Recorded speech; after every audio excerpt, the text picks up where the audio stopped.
and adding or solving for x. So first we can add 5 to both sides. And we're going to get negative 2x is greater than or equal to 7. Then we can divide both sides by negative 2. So x now by itself, because negative 2 cancels out. Then you get the inequality. What are we supposed to do when we divide by a negative? Yeah, we flip, right? So let's go ahead and flip to the left now. And then we get 7 over negative 2. This, you could leave it as a fraction, negative 7 over 2. But I know some of you love decimals. In this case, that's all right because it gives us a nice decimal, negative 3.5, right? And we might want that because now we know where to put it on the graph when we're going to put it on the number line. All right, so we have x is less than or equal to negative 3.5, or now we solve for the next one. This one's pretty simple, right? We just add 3 to both sides, and we're going to get x greater than 5, right? So we have these two different inequalities. One says x is less than or equal to negative 3.5, or x is greater than 5, all right? And now with or inequalities, we are no longer looking for the intersection, okay? We do not care if these overlap, okay? Because if they don't overlap, that is a perfectly okay answer, all right? So let's go ahead and draw out our number line.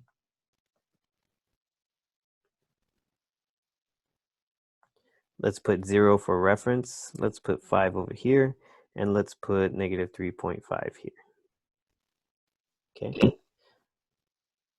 So at negative 3.5, that's a closed circle, right? Because it's less than or equal to. So the equal to portion tells us that this should be a closed circle. And x is less than negative 3.5. So if you're less than negative 3.5, you're to the left. Okay, so you want to shade to the left. All right.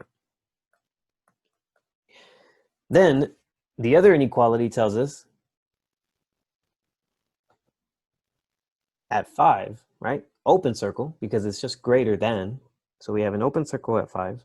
And greater than 5 are the numbers above 5, right? So to the right of 5. So then we want to shade going to the right. And then most of the time, not every time, but most of the time in an or inequality, you typically have the shaded areas going away from each other, okay? Typically, they don't converge. They don't come together. They typically go away from each other, all right? What we're looking for with an or inequality is we want a solution that will satisfy either the first inequality or the second inequality, but not both, right? So it's okay if the solution satisfies only one of them, right? So for example, if we pick 6, 6 satisfies this inequality because 6 is greater than 5. But it doesn't satisfy the second one because 6 is not less than or equal to negative 3.5. But that's okay because it only has to satisfy one of them. And since it satisfies the first one, that is an okay answer. It is part of our solution set, okay? So with or inequalities, we're trying to be inclusive, right? We're trying to be inclusive. We're trying to bring in as many of the solutions together that are going to satisfy either the left inequality or the right inequality, right? So then we are okay accepting this shaded region as a solution. So everything that's in blue is a solution as well as everything that's in green. So this is why we use the union symbol, because what we're doing is we're bringing this solution set and this solution set, and we're bringing them together as part of one big solution set. All right, so here's what we can do. Let's start with the solution set that's in blue, right? So that goes all the way to the left. So we can say that the interval here goes from a negative infinity all the way to negative 3.5. Infinity, we know that parentheses are used. And anytime we have a closed circle, then we go ahead and use a bracket. Okay, now because there's a gap, right? There's a gap between negative 3.5 and 5, right? We have this gap right here. This is where we utilize the symbol union, because we're going to utilize a union to bring in the other half of the solution set, which starts at 5 and goes to positive infinity, right? So our interval includes blue and green, all right? And green begins at 5 and goes all the way to positive infinity. Around 5, because it's an open circle, it's a parentheses. And then around infinity, it's always parentheses as well. Okay? So our solution set is this part right here. Okay, it's all of this. Okay. So our interval will be inclusive. It'll usually have 2 parts. The part that got shaded going to the left and the part that goes shaded to the right. Okay. Any questions so far? I highlighted the middle to show you that there was a gap. Let me erase it though. Okay, there's no overlap, but essentially the highlighted area represents the union, right? Because there's a gap there, I'm trying to bring left and right side together, bring them together. So I've combined them in a union, kind of like marriage, right? Like union, you bring them 2 people. That's the idea, okay? But let me erase it so it's not confusing. All right. So far, so good. Easy in terms of algebra. The only thing that's a little different is just getting used to the fact that with an OR problem, I'm not looking for the intersection anymore. We're not looking for the overlap. We're just looking for what's part of my solution. Either the stuff that's in the left, highlighted in blue, or it's whatever's highlighted in green that's on the right. That's it, okay? So as long as you get a solution that satisfies one of those inequalities, it is part of the solution set, all right? Okay, let's move on to number 2 then.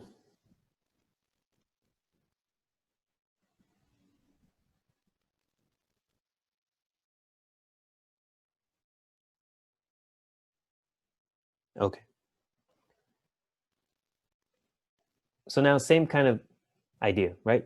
Notice I have the upright U, right? It's not upside down. If it was upside down, then that represents and, but it's up, right? Regular U, this is an or problem. So if you see the symbol and you're like, well, I don't want to forget what this means, you could go ahead and put or right above it. Okay, so this is an or inequality, which will mean that we look at the solution set a little differently. But in terms of the algebra, pretty straightforward. All right, so let's start with the left inequality. We can subtract 7 from both sides. We will get negative 2y is less than or equal to negative 6. Okay. Now from here, we want to go ahead and divide both sides by negative 2. So y, we divided by negative, right? So we flip. So now inequality, instead of pointing left, it will point to the right. And then we were going to get y is greater than or equal to positive 3.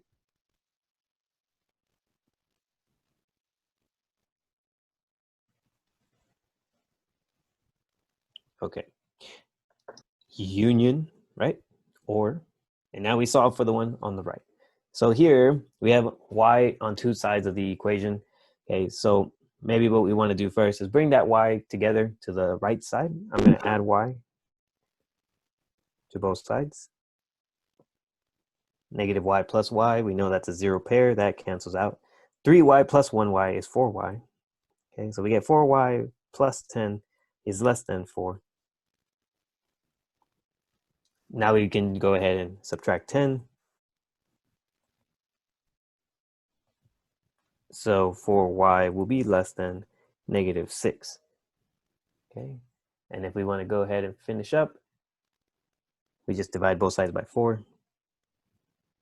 So y will be less than negative 3 over 2. And in this case, I think converting it to a decimal is useful because we know where to put it on the number line, right? So we can go ahead, y is less than negative 1.5. Okay. So those are our 2 inequalities. Y is greater than or equal to 3, union with y is less than negative 1.5. All right, so let's go ahead and draw out the number line for this. Let's go ahead and put 0 here for reference. We have 3, and then we have negative 1.5. Okay. So let's start with y is greater than or equal to 3. At 3, because we have the equal sign, underneath the inequality, right? That tells us that's a closed circle. And if we're greater than, we want to shade to the right. Okay, so let's go ahead and do that. So we have some shading going to the right. Then we look at y is less than negative 1.5. Because it's only less than, it's an open circle. We will not include negative 1.5 as part of our solution set. And then we shade to the left because y is less than, right? Less than, we go left. So let's shade. Okay. So you see, this is a union problem. It's an OR problem. So since there was no overlap, that's okay, right? You are trying to collect both of those solution sets, combine them into one, bring them together, because one of them could satisfy one, and then a number could satisfy the other, right? So once again, right, if I picked, for example, let's say negative 4. Negative 4 will not satisfy the first inequality because negative 4 is not greater than or equal to 3, right? That doesn't work. But on this inequality, negative 4 is less than negative 1.5. So the fact that negative 4 satisfies at least one of the inequalities means that negative 4 should belong in the solution set, okay? So then now we just try to capture an inequality or an interval that represents the union of both of those. Sometimes it does overlap, and that's a special case, and we'll see how much of the graph is covered, and then that's what our union will be, or that's what our interval will be. All right, we'll take a look at one of those. So let's go with interval, right? We have all the way to the left shaded in blue. So I'm going to start from negative infinity all the way till I get to negative 1.5. Okay, parentheses around infinity and parentheses around negative 1.5 because negative 1.5 is an open circle. Then we have that gap, right? And we're talking about a union problem. So we bring both of them together with a union in between. Then at 3, we start again. It's a bracket 3 because there's a closed circle. And then it goes all the way to the right. So we are shading until we get to infinity. And there is my interval right here. That is our solution interval.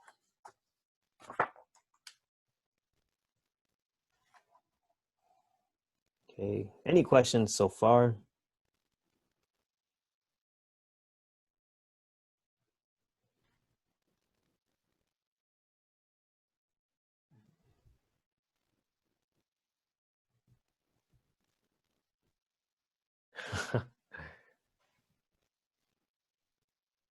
Yeah, kind of. All right. So far, so good. Sounds good. Okay, so now I'll give you an opportunity to try one on your own. All right, so I will leave this. I will minimize it, but let me full screen it so you can see the whole thing. And let's zoom in.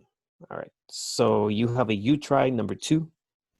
All right, and that is where we are on the Nearpod. Okay, so go ahead and work on that one on the Nearpod for now. Give you about 5 minutes. The key thing here is to make sure that you give me the correct solution interval, right? The math will be pretty easy. The graphing might feel easy too. So the big emphasis is getting the correct solution interval down, all right? So I'm gonna go ahead and start a timer, give you about 5 minutes, and you can try out the U try number 2 on the Nearpod, okay? All right, so here is a special case. Example number 8 is a special case. All right, so if you want to make a note here, maybe put a little star. It's a special case because the interval will look unique in a way, somewhat unique. And we'll talk about how to deal with it. Okay.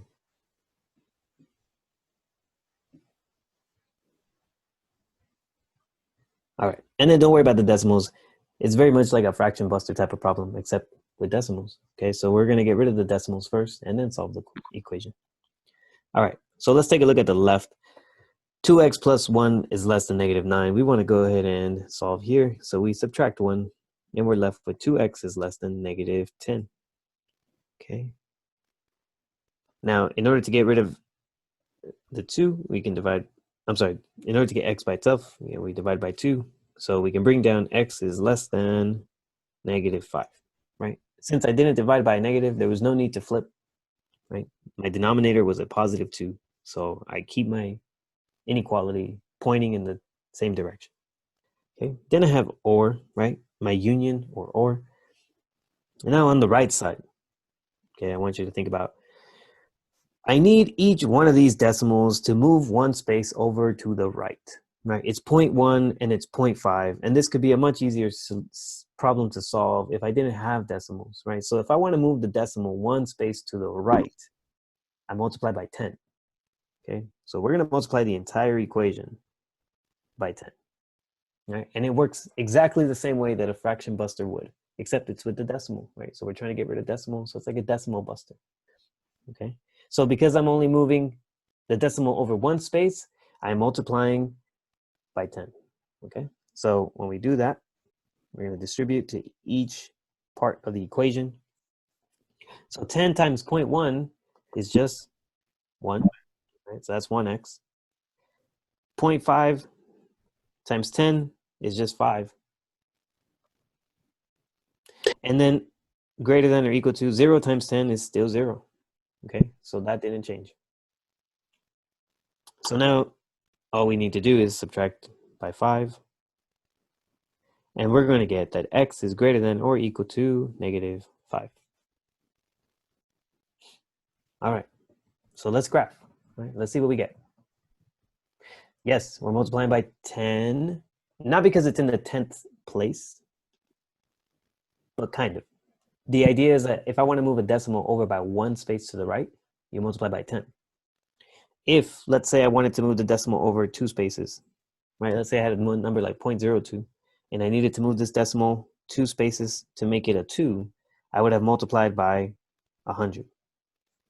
Right? So the number of zeros tells you how many spaces you're going to be able to move it to the right. Okay, so if you need to move a decimal 3 spaces, you multiply by 1,000. Okay, so you're kind of on the right track that we're multiplying by 10 because it's in the 10th place. Yes.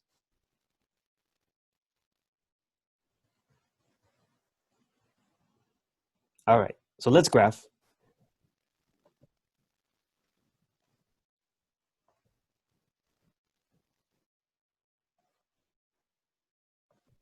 All right, here we go. Okay, so here is 0. Let's start with our first one, right? First one says go to negative 5. And what we have is x is less than negative 5, right? So open circle. Let me actually use red. Open circle at negative 5. And then x is less than, so we shade to the left. All right. Next one says x is greater than or equal to negative 5. All right, so now we go to negative 5, but this time it's a closed circle, right? So we're at negative 5 still, but I need to put in a closed circle so it actually closes up. And now x is going to shade to the right, right? X is greater than or equal to negative 5. So then from negative 5, I'm shading to the right. Okay, not only am I shading to the right, but it filled in, right? It filled in that circle. So I have a closed circle at 5. And I'm shading to the left of 5. And then I'm also shading to the right of 5. So here's the question, right? What do you think would be the best way to write this solution set as an interval?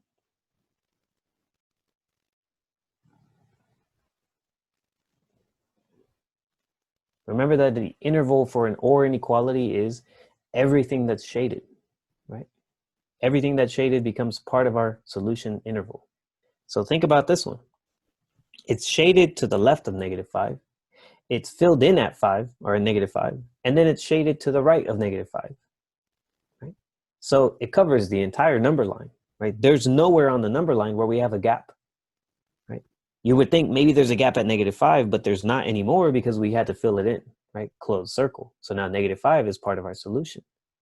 So what's going on here is that the shaded part of the graph goes all the way from negative infinity all the way seamlessly through to -5, it includes -5, and then it keeps going past -5 all the way to positive infinity.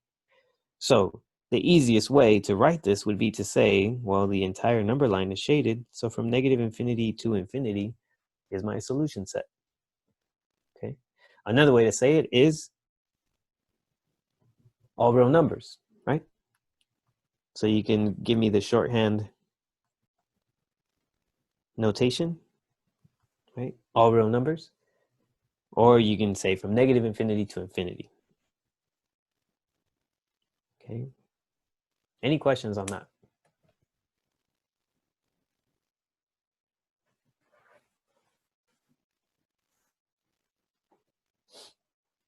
Okay, here's a hypothetical situation.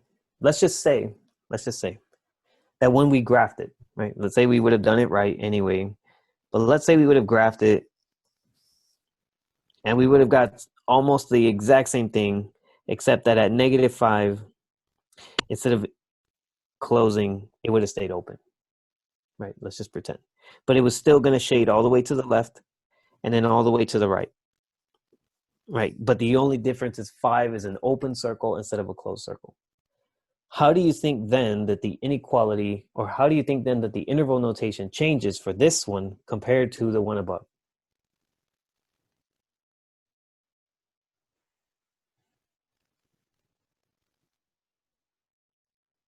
Right? Because could I say it's all real numbers now? No, right? Because what are we missing? What is definitely not part of our solution set?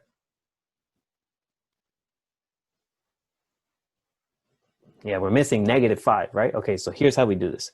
Now that we have a hole or a gap, because the line is not seamlessly connected, we have to break it up into two parts, right?